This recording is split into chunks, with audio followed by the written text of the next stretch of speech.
الشیطان الرجیم بسم اللہ الرحمن الرحیم اللہم صلی علی محمد وآل محمد وعجل فرجہم۔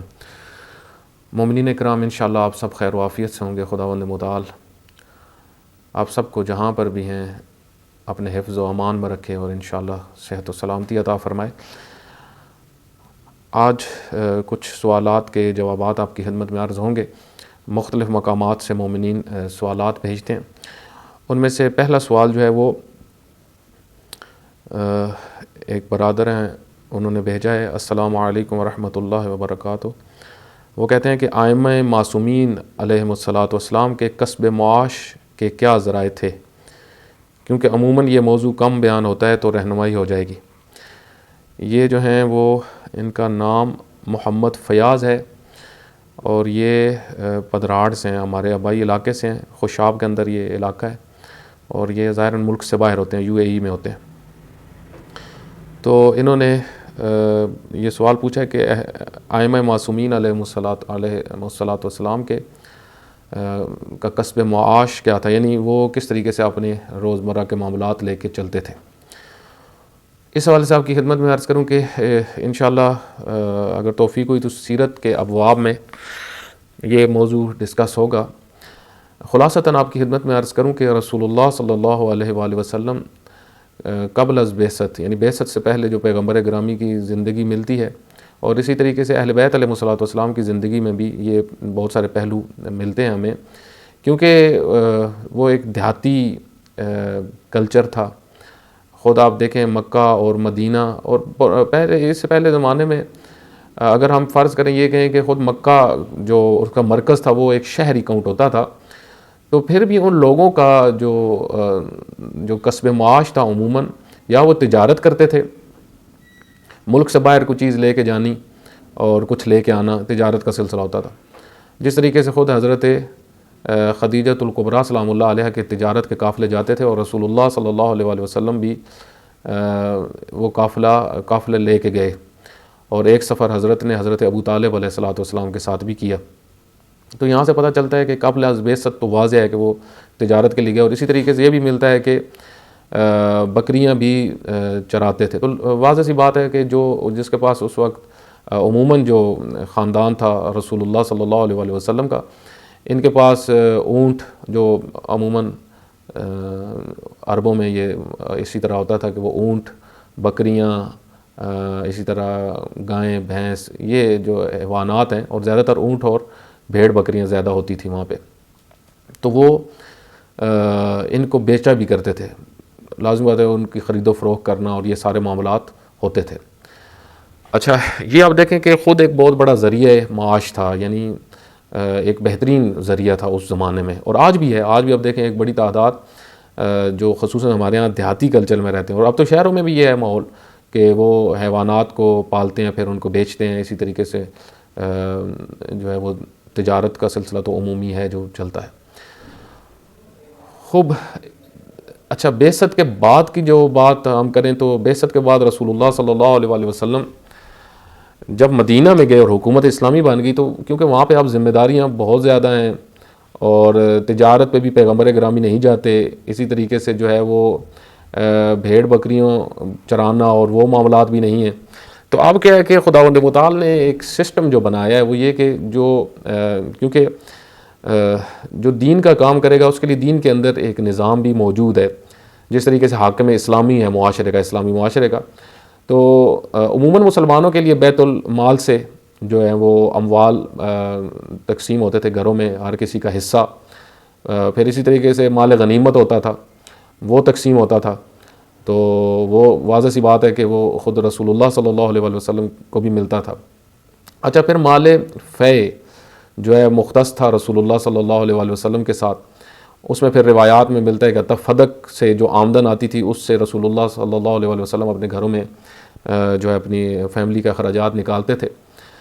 تو یہ بہت سارے شواہد موجود ہیں ہمارے پاس اس قسم کے۔ اب جو ائمہ علیہ الصلوۃ والسلام کی ہم جب بات کرتے ہیں، یہ دروازہ بند کر۔ اب جب ہم ائمہ علیہ الصلوۃ والسلام کی بات کرتے ہیں تو اس میں آپ دیکھیں کہ وہی جو نظام ہے اسلام کے اندر کہ جو امام ہیں یا مرجع ہے یا دین کی مرکزی شخصیات ہیں، تو دین نے ان کے متعلق سسٹم بیان کی ہے، لیکن اس کے باوجود عام اہل بیت علیہ الصلوۃ والسلام کو دیکھتے ہیں، تا امام باقر علیہ الصلوۃ والسلام کی زندگی، امام جعفر صادق علیہ الصلوۃ والسلام کی زندگی، اور اسی طرح دوسرے ائمہ کی زندگی سے بھی ہمیں یہ واقعات ملتے ہیں۔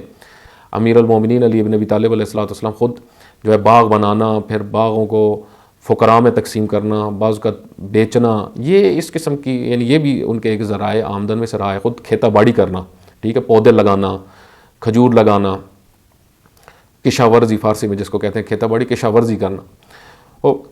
اب یہ ذرائع آمدن تھے، اور اسی طریقے سے پھر جو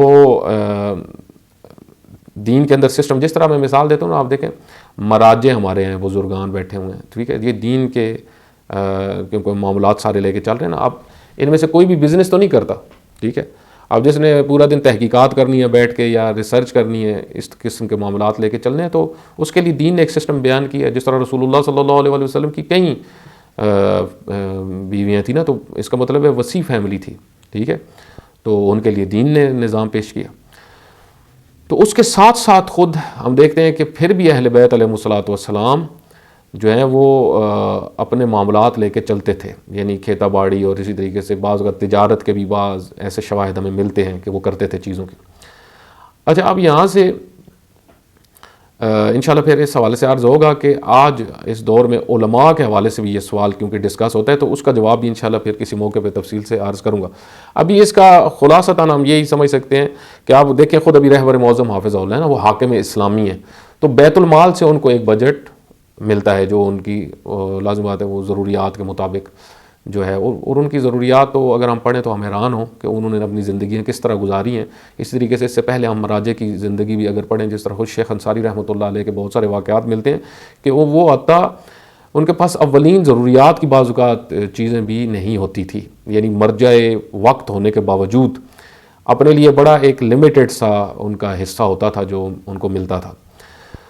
تو اب یہاں پہ علماء کے متعلق کیا دین نے سسٹم بیان کیا ہے وہ انشاءاللہ الگ کسی عنوان سے ڈسکس کریں گے۔ اچھا، اس کے بعد جو ہے وہ دوسرا سوال ہمارے ایک برادر ہیں کا میں سوال نکالتا ہوں پھر آپ کی خدمت میں۔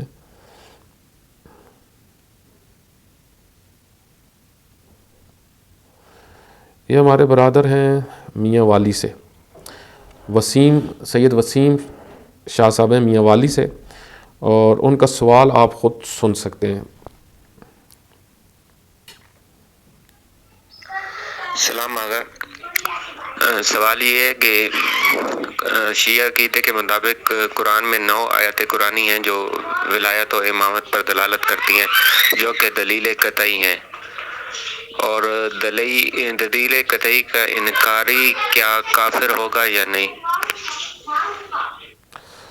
خوب، اس سوال سے یہ ہے کہ بہت سارے آیات ہیں جن سے شیعہ اثنا عشر استدلال کرتے ہیں حضرت علی علیہ الصلوۃ والسلام کی امامت اور ولایت کا، یعنی رسول اللہ صلی اللہ علیہ وسلم کے بعد وہ مسلمانوں کے حاکم ہیں۔ اس میں انہوں نے کہا 9 آیات ہیں جو دلیل قطعی ہیں شیعہ کے نزدیک۔ تو دلیل قطعی کا منکر تو پھر یہ کہتے ہیں کہ اسلام سے خارج ہوگا۔ تو اس حوالے سے میں آپ کی خدمت میں عرض کروں کہ شیعہ البتہ 9 سے زیادہ ہیں جو آیات اس حوالے سے بیان کرتے ہیں، لیکن بعض آیات بہت زیادہ معروف ہیں، جس طرح خود آیہ تطہیر ہے، آیہ مباہلہ ہے، اسی طریقے سے آیہ ولایت ہے سورہ مائدہ کی 55 نمبر آیت، اور اسی طریقے سے آیات غدیر ہیں، جس میں چند آیات ہیں غدیر کے موقع پہ جو نازل ہوئی، جس میں آیہ ابلاغ ہے، یا ایھا الرسول بلغ ما انزل الیک من ربک، اور اسی طریقے سے آیہ اکمال دین ہے، اتمام النعمہ ہے۔ تو اور بھی بہت ساری آیات جو امیر المومنین علی بن ابی طالب علیہ الصلوۃ والسلام کی عظمت، ان کی فضیلت اور ان کی ولایت کو بیان کر رہی ہیں، جس طریقے سے بہت ساری احادیث بھی واضح طور پہ موجود ہیں۔ اب یہاں پہ علماء ڈسکس کرتے ہیں کہ کیونکہ یہ آیات جو ہیں ان کے اندر ان کو نصوص کہا جاتا ہے، ٹھیک ہے، نص ہیں یہ امیر المومنین کی ولایت کے اوپر، اور حتیٰ بعض نے تو واضح طور پہ لکھا نص سے جلی ہیں۔ البتہ اہل سنت یہ کہتے ہیں کہ نص سے جلی جو ہے وہ جہاں پہ نام ہو، ٹھیک ہے، تو وہ نص سے جلی ہوگی نا، جہاں پہ نام ہی نہیں ہے تو وہ نص سے جلی تو نہیں ہوگی۔ لیکن بہت سارے محققین، شیعہ محققین نے یہ بیان کیا کہ یہ نص جلی ہے اس معنی میں کہ اس کا یعنی اس کا مفہوم بالکل واضح ہے، اور اس کے ساتھ جو ہمارے پاس شواہد موجود ہیں، یعنی جو احادیث پھر اسی کے ذیل میں ہمارے پاس موجود ہیں، اور خود علماء نے جو ڈسکشنز کی ہیں شان نزول کے متعلق اور وہ سارا، تو اس کو ہم ساروں کو اگر اکٹھا کریں تو اس سے یہ نتیجہ نکلتا ہے کہ بالکل واضح ہو جاتا ہے کہ یہ آیات جو ہیں یہ نصوص ہیں امیر المومنین علی بن ابی طالب علیہ الصلوۃ والسلام کی امامت پہ۔ اچھا، اب اہل سنت اس کو قبول نہیں کرتے، اور سب اہل سنت جو ہیں وہ اس چیز کو قبول نہیں کرتے۔ اب اہل بیت علیہ الصلوۃ والسلام نے، دیکھیں یہاں پہ میں خلاصتاً عرض کر رہا ہوں، دین کے اندر انسان داخل ہوتا ہے توحید، نبوت اور امامت اور معاد، قیامت کے اقرار سے، یعنی تین چیزیں، توحید، نبوت اور قیامت۔ جو ان چیزوں پر ایمان رکھے وہ دین میں داخل ہو جاتا ہے۔ جو رسول اللہ صلی اللہ علیہ وسلم کی نبوت اور ان کی ختم نبوت کا قائل ہو جائے وہ اسلام میں داخل ہو جاتا ہے۔ یعنی عمومی دین، کسی بھی دین میں داخل ہونے کے لیے آپ کو تین کنسیپٹس کی ضرورت ہے، توحید، نبوت اور قیامت۔ البتہ وہاں پہ ایک بحث ہے خود قیامت، کیونکہ نبی آ کے بتاتا ہے تو بعض کہتے ہیں کہ توحید اور نبوت ہی انسان کو دین کے اندر داخل کر دیتی ہے، کیونکہ نبی نے بتانا ہوتا ہے قیامت ہے، تو اس کی باتیں ماننا کیونکہ واجب ہے، تو بس اس نے کہا ہے کہ قیامت آنی ہے تو ہم اس پہ یقین کر لیں گے، ٹھیک ہے، اس کی ماننا پھر ضروری بھی ہے۔ لیکن علماء نے یہاں پہ باقاعدہ ایک ڈسکشن کیا، خود شہید مطہری رحمۃ اللہ علیہ نے بھی، کہ خود قیامت ایک الگ اصل ہے جس کو خود آپ نے عقلی دلائل سے اور نقلی دلائل سے سمجھنا ہے۔ تو یہاں پہ آپ دیکھیں کہ جو تین چیزیں ان سے انسان حتیٰ دین اسلام کے اندر بھی داخل ہو جاتا ہے، یعنی جب توحید، رسول اللہ صلی اللہ علیہ وسلم کی نبوت اور پھر ان کی ختم نبوت اور پھر یہ قیامت کا نظریہ جس کے پاس ہوگا تو وہ مسلمان ہے، ٹھیک ہے۔ اب کچھ چیزیں جو شیعہ کے ہاں خاص ہیں، کچھ ہیں اہل سنت کے ہاں۔ اچھا، اب شیعہ کے ہاں خود امامت کا کنسیپٹ اور اس طرح عدل کا کنسیپٹ خاص طور پہ اصول میں بیان ہوا ہے، جس کو اصول مذہب کہا جاتا ہے۔ اچھا، اب امامت کو جو قبول نہیں کرتا تو وہ شیعہ نہیں ہے، یعنی جو ان آیات سے امامت امیر المومنین کو قبول نہیں کرتا وہ شیعہ نہیں ہے، یعنی وہ ایمان کے اس درجے پہ فائز نہیں ہے۔ اس وجہ سے ایمان اور اسلام، یہ ہمارے علماء اس کے اوپر ڈیفائن کرتے ہیں کہ اہل بیت علیہ الصلوۃ والسلام کی ولایت ایمان کا حصہ ہے، نہ اسلام۔ یعنی مسلمان ہونے کے لیے آپ کے لیے وہی تین چیزوں کا پہ عقیدہ کافی ہے، لیکن مومن بننے کے لیے آپ کو ولایت، اور ولایت بھی بمعنی حاکمیت اہل بیت علیہ الصلوۃ والسلام، یعنی رسول اللہ صلی اللہ علیہ وسلم کے بعد حضرت علی علیہ الصلوۃ والسلام امام ہے، اور پھر اسی طرح امام مہدی عجل اللہ تعالیٰ فرجہ الشریف تک کی امامت کو قبول کرنا، اس سے انسان مومن بنتا ہے، ٹھیک ہے، اور پھر ان فرامین کے مطابق زندگی گزارے نا، تو یہ ایمان کے وہ درجات پھر بڑھتے ہیں، یعنی ایک فکری طور پہ اور عملی طور پہ دونوں چیزیں ملیں تو انسان مومن بنتا ہے۔ تو اس وجہ سے اہل بیت علیہ الصلوۃ والسلام کی امامت در حقیقت ایمان کے درجوں کا ذریعہ ہے۔ آپ کوئی یہ کہے کہ نہیں ایسا نہیں ہے تو اس کا جواب ایک اور یہ ہے، وہ یہ کہ آپ دیکھیں خود اہل بیت علیہ الصلوۃ والسلام نے کس طرح اس نظریے کو بیان کیا۔ کیا ان کے نزدیک جو منکرین امامت تھے وہ اسلام سے خارج تھے؟ نہیں، بلکہ اگر کوئی اس مسئلے میں شدت دکھاتے تھے اہل بیت علیہ الصلوۃ والسلام کے کوئی شیعہ، جس طرح امام صادق علیہ الصلوۃ والسلام کے بعد شیعہ یا کچھ واقعات اس طرح ملتے ہیں کہ وہ اس مسئلے میں شدت رکھتے تھے، تو ائمہ منع کرتے تھے کہ اس طرح آپ نہ سوچیں کہ جو امامت کو قبول نہ کرے وہ اسلام سے ہی خارج ہے، ٹھیک ہے یا نہیں، یہ درست نظریہ نہیں۔ یعنی خود اہل بیت علیہ الصلوۃ والسلام کی سیرت اور ان کے فرامین یہ بتاتے ہیں کہ امامت انسان کے ایمان میں اضافے کے لیے، اور یہی ایک آپ دیکھیں کہ ایمان کی شرط ہے، ایمان کی شرط ہے، اور پھر جتنا آپ اس ولایت کے ساتھ تمسک کریں گے اتنا آپ کا ایمان بڑھے گا۔ یہ اہل بیت علیہ الصلوۃ والسلام کی قطعی سیرت ہے جو ہمارے پاس اتھینٹک رولز کے ساتھ موجود ہے۔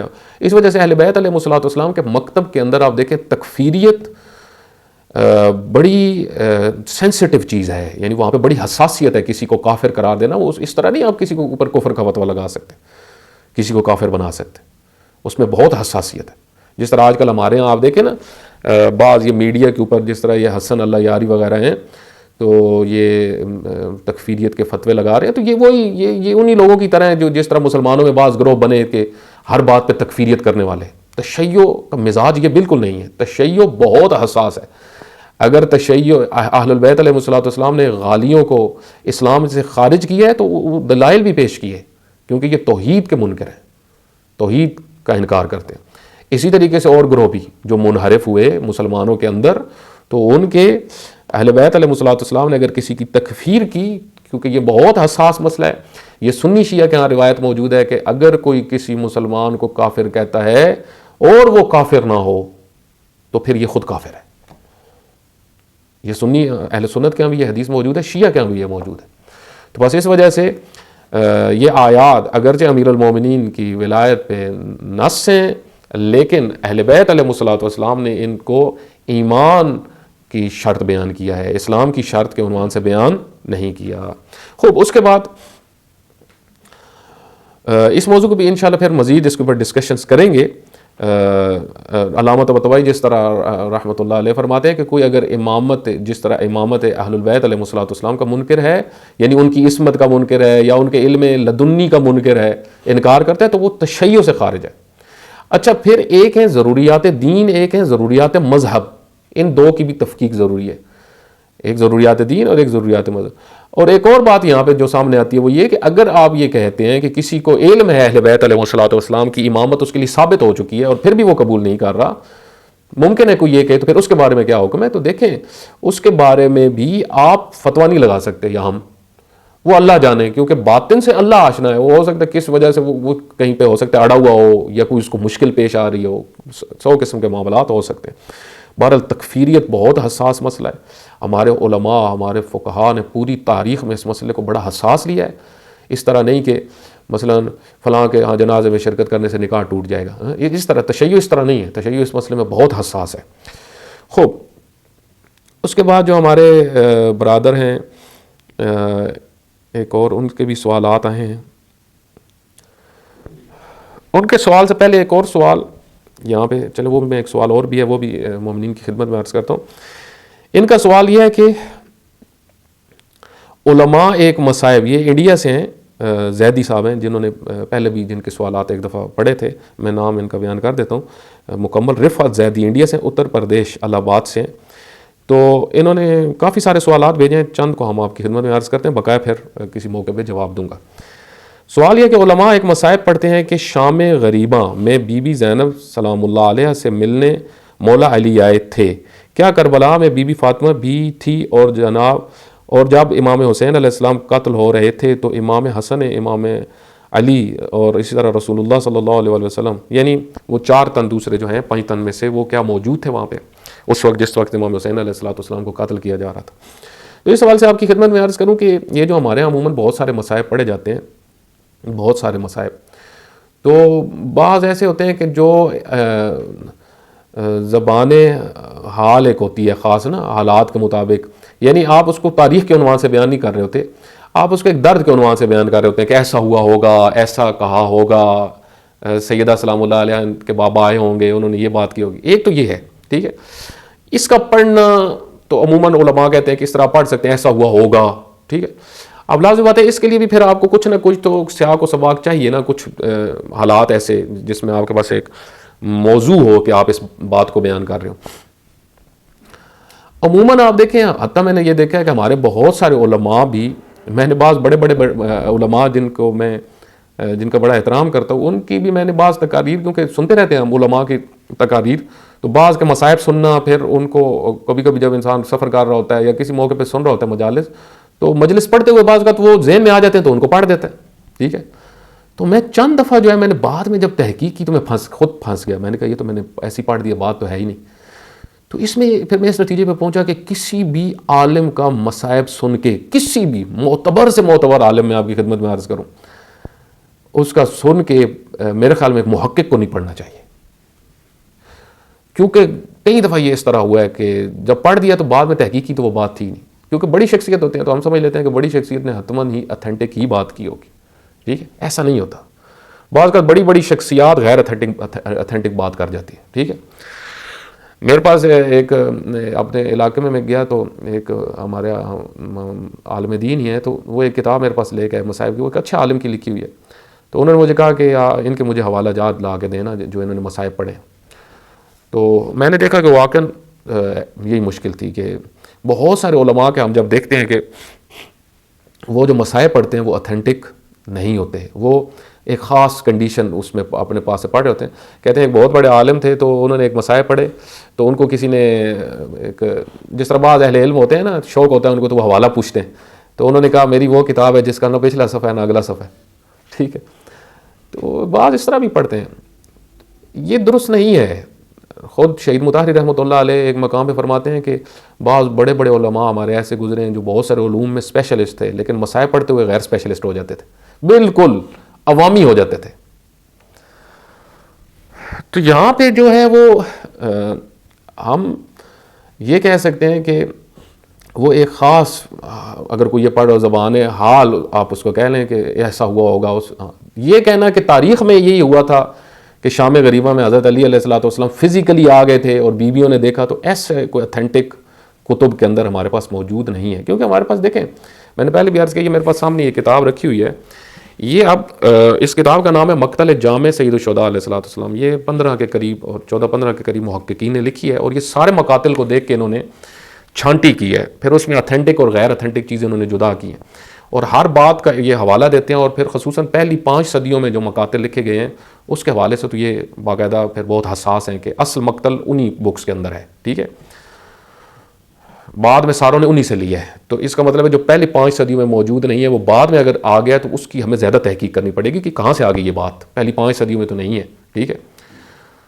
تو اب وہاں پہ آپ دیکھیں کہ اس قسم کے جو واقعات ہیں وہ تاریخ کی بکس میں نہیں ہیں. ہاں یہ ہے بعض کتابوں میں یہ ہے کہ جس طرح بعض قاتلین سے نقل ہوا کہ وہ امام حسین علیہ الصلوۃ والسلام کے بدن سے فلاں جو ہے لباس اتارنے لگے یا اس طرح کو ظلم کرنے لگے, تو وہاں پہ کچھ واقعات نقل ہوئے کہ ایک دم دیکھا کہ 4 نور سامنے آ گئے, ٹھیک ہے.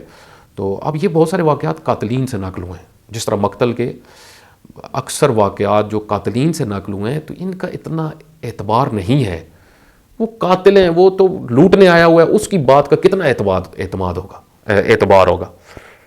وہ تو فاسق اور فاجر ہے, فاسق کی بات کا کتنا ایک آپ اس کو قبول کر سکتے ہیں. اسی وجہ سے کہا جاتا ہے کہ مقتل کے اندر معتبر چیز وہ ہے زیادہ کہ جو امام زین العابدین علیہ الصلوۃ والسلام سے قضایا نقل ہوئے ہیں, امام باقر علیہ الصلوۃ والسلام سے نقل ہوئے ہیں. اسی طریقے سے اور بعض معتبر اس وقت خبریں لکھنے والے جو تھے جس طرح حمید ابن مسلم, تو ان کی وہ چیزیں جو ہیں وہ قابل قبول ہیں, ٹھیک ہے. اور سب سے زیادہ خود اہل بیت علیہ الصلوۃ والسلام نے جو کچھ دیکھا اور بیان کیا. تو یہ جو واقعات ہیں اس قسم کے, یہ تاریخ کی بکس میں اس طرح کوئی نہیں ملتا کہ مثلا حضرت علی علیہ الصلوۃ والسلام جو ہیں وہ شام غریبہ وہاں پہ آ گئے بیویوں کے پاس, ٹھیک ہے. اور اسی طریقے سے امام حسین علیہ الصلوۃ والسلام کو جب قتل کیا جا رہا تھا تو 4 تن وہاں پہ آ گئے. یعنی تاریخ کی کتابوں میں اس طرح نہیں ہے. یہ ویسے ایک زبان حال سے پڑھا جاتا ہے کہ جب امام حسین علیہ الصلوۃ والسلام کو قتل کیا جا رہا تھا تو 4 تن وہاں پہ آ گئے اور گریہ فرما رہے تھے. تو یہ پڑھنے میں اب یہ تو بزرگان ہی بتا سکتے ہیں. اس قسم کا مصائب جو ہم اپنے پاس سے بعض اوقات اضافی کرتے ہیں تو یہ درست ہے یا نہیں ہے. لازم بات ہے آپ بزرگان سے پوچھیں گے تو بزرگان تو خود بھی اسی طرح پڑھ دیتے ہیں, تو پھر مشکل تو بن جائے گی. بہرحال بعض جس طرح ہے, میں ڈاکٹر رفیع جو بہت بڑے عالم دین ہیں, بزرگ عالم دین ہیں ہمارے, رہبر معظم کے پاس بھی وہ جو مجالس ہوتی ہیں وہ جا کے پڑھتے ہیں, تو وہ مسائل پڑھنے میں بہت حساس ہیں, بہت اتھینٹک مسائل بیان کرتے ہیں. تو ایسے علماء اور مراجع اور بزرگان ہمارے پاس موجود ہیں کہ جو مسائل پڑھنے میں بھی بہت حساس ہیں, جس طرح خود شہید مطہری رحمۃ اللہ علیہ تھے. خوب, اس کے بعد ایک سوال انہوں نے اور کیا ہے کہ کتابوں میں ملتا ہے کہ رسول اللہ صلی اللہ علیہ وآلہ وسلم کو دودھ پلانے والی ایک دائی حلیمہ تھی, کیا یہ بات درست ہے؟ اس پر لوگوں کا کہنا ہے کہ ایسا نہیں ہو سکتا, کیونکہ جب موسیٰ علیہ الصلوۃ والسلام نے غیر معصوم کا دودھ نہیں پیا تو رسول اللہ صلی اللہ علیہ وآلہ وسلم کیوں پئیں گے؟ دیکھیں, اس حوالے سے میں آپ کی خدمت میں عرض کروں کہ ہمارے یہاں خطیب بڑے ٹوٹکے مارتے ہیں اور لوگ وہ ٹوٹکے سنتے ہیں, ٹھیک ہے. ان میں سے وہ ایک یہی بیان کرتے ہیں کہ حضرت موسیٰ علیہ الصلوۃ والسلام نے تو اپنی والدہ کے علاوہ کسی اور کا دودھ نہیں پیا. تو دیکھیں اس واقعے کو اگر آپ پورا پڑھیں تو جب حضرت موسیٰ علیہ الصلوۃ والسلام کی والدہ نے ان کو پانی میں ڈال دیا تو خداوند متعال نے فرمایا کہ اے موسیٰ کی والدہ, میں آپ اس بچے کو آپ کی طرف پلٹاؤں گا اور آپ کی آنکھوں کو ٹھنڈا کروں گا, یہ میرا وعدہ ہے, آپ اس کو پانی میں ڈال دو. تو اب اللہ نے وعدہ کیا تو اللہ نے اپنے وعدے کی آپ تو نہیں کرتا, اللہ نے وعدے کو پورا کرنا تھا. تو آپ جب حضرت آسیہ اٹھا کے لے کے گئی تو پہلی اب ان کے ذہن میں بات یہی آئی کہ اس بچے کو تو دودھ پلایا جائے، ٹھیک ہے، کوئی دایا ڈھونڈی جائے، کوئی خاتون ڈھونڈی جائے جو اس کو دودھ پلائے. تو اب انہوں نے خواتین ڈھونڈنا شروع کی. اب کیا ہے کہ کوئی خاتون جو بھی حضرت موسیٰ کو دودھ پلانا کا ارادہ کرتی ہے، حضرت موسیٰ علیہ السلام تو کسی سے دودھ نہیں پینے کے لیے تیار. اب وہ ان کی بہن دیکھ رہی تھی، وہ بھاگ کے جاتی ہیں. اور اب اللہ دیکھیں اللہ تعالیٰ نے وہاں پہ کیا بیان کیا. ایک اللہ تعالیٰ نے یہ بیان کیا کہ وہ جو سپاہی کھڑے ہوئے تھے وہ اس چیز کی طرف بھی متوجہ نہیں ہوئے کہ یہ موسیٰ کی بہن ہو سکتی ہے جو ان کی ماں کو بلانے جا رہی ہے. اللہ فرماتا ہے یہ ہم نے ان کے ذہن سے نکال دی یہ چیز، ٹھیک ہے، یعنی وہ اس طرف متوجہ ہی نہ ہوں. دوسری، اب اللہ تعالیٰ نے جو ہے وہ جب کسی خاتون کا حضرت موسیٰ علیہ السلام نے دودھ نہیں پیا تو اب وہ ان کی والدہ جب آئی تو فوراً دودھ پیا حضرت موسیٰ علیہ السلام نے. تو یہ اللہ تعالیٰ نے اپنا وعدہ پورا کیا، ٹھیک ہے. اس وعدے کو پورا کرنے کے لیے اللہ تعالیٰ نے وہ پورا ایک ماحول بنایا. یہ ہے آپ سورہ یوسف میں پڑھیں، یہی کچھ بہت چیزیں ملتی ہیں کہ اللہ تعالیٰ نے جب ایک وعدہ پورا کرنا ہے تو اس کے لیے اللہ نے لازمت اسباب فراہم کرنے ہیں نا، ماحول کے ذریعے سے. تو جس طرح حضرت مریم صلوات اللہ علیہ کے واقعے میں بھی ہمیں بہت ساری اس طرح چیزیں ملتی ہیں. رسول اللہ صلی اللہ علیہ وآلہ وسلم کو حضرت حلیمہ کے حوالے کیا گیا. یہ عربوں کا طریقہ کار تھا، ٹھیک ہے، اور وہ اس طریقے سے بچوں کو دایا کو دیتے تھے. اور جو معتبر ترین کتب کے اندر موجود ہے تاریخ کی، شیعہ میں اور سنی میں بھی، اس وجہ سے حضرت حلیمہ ایک پاکیزہ خاتون تھی، ایک اچھی خاتون تھی. حضرت عبد المطلب علیہ السلام نے ان کا انتخاب کیا تھا اور بڑا دیکھ کے انتخاب کیا تھا، وہ ان چیزوں سے آگاہ تھے. اس وجہ سے یہ اتھینٹک تاریخوں میں موجود ہے، اس کا ہم انکار نہیں کر سکتے. وصلی اللہ علی محمد وآلہ الاطہار.